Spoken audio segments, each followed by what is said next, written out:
Реджепова има глас кој звучи како претепан мустанг, кој јури низ улиците полни со дупки, и грифе, и раскршен и јак, и бил на разни места, и уште ќе оди на други места, и баш му е гајле што му стои на патот, напиша Вашингтон Пост за Есма во 2010 година.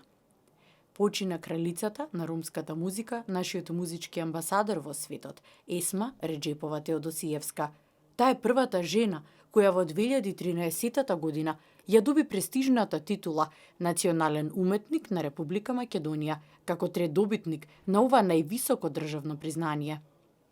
Есма и незиниот сопруг, Стево Теодосиевски, одржале илјадници хуманитарни концерти за оние на кои им била потребна помош на секаде низ светот.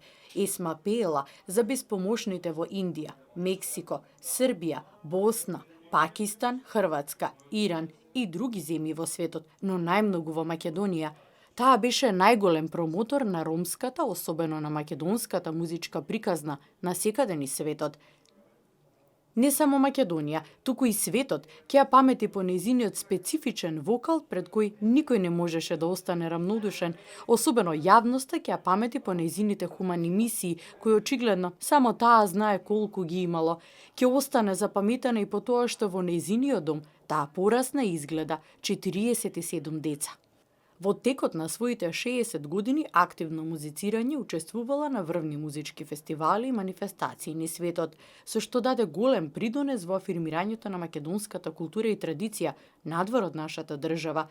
Есма беше избрана меѓу 50 најврвни гласови на светот на сите времиња.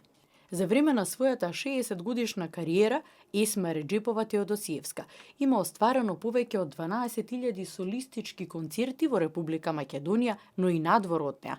Во дискографијата на Есма Реджепова се наведени 15 албуми за домашни и странски продукцијски куки, а остварила и соработка со еминентни музички светски имиња.